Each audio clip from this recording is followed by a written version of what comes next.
Hey guys, hi, I'm Ted, and I'm here to give you another fast fact. And for this fast fact, we're going to discuss industrial relocation.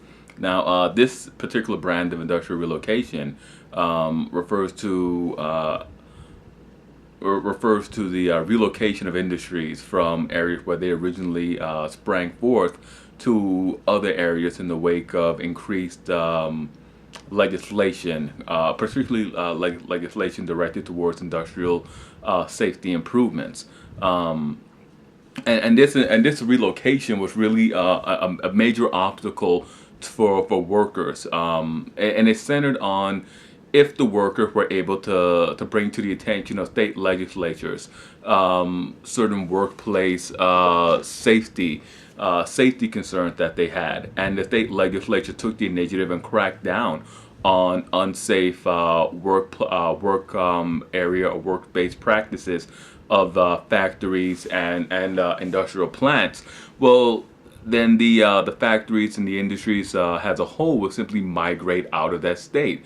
A case in point, a major case of this would be Massachusetts. Massachusetts was one of the first states to legislate on behalf of workers, and in terms of workplace safety. When the Massachusetts state legislature did that, the textile industry, which had flourished and really come into its own in Massachusetts, simply picked up and moved out of the state. That when the state legislature first began to mandate workplace safety improvements, the textile industry they left. The owners of those mills, those factories, and so forth, they left. And they went to North Carolina and to Georgia. In North Carolina and in Georgia, they went to that Piedmont region, that sort of upland, hilly region in the Appalachian Mountains and so forth. And they simply set up shop there because the state legislatures in North Carolina and in Georgia, they were not going to pass any sort of restrictions on business. They allowed the business owners to do as they please.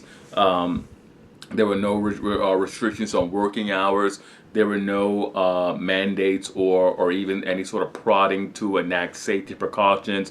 And and the biggest thing of all with that, there was no minimum hiring age for laborers. So this led to the development of very notorious abuses of child labor in the textile industry in the Piedmont region.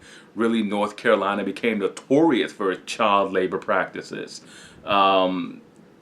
And I mean, and the effect on these children were so drastic.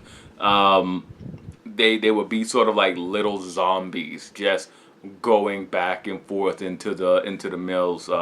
They would have these sort of like hollow, sunken eyes, and they would be prematurely aged from all that work. And the worst of all was that the children would not even be able to write their own name, let alone spell their name, because of the lack of education they would have received. They were severely undereducated. Sort of a sad, fast fact, but one that really should be emphasized a bit more, I think. But that is our fast fact for today. Hit like, subscribe, and comment. Let me know what you thought about this. As always, I'm Ted, and I'll see you guys next time for another fast fact.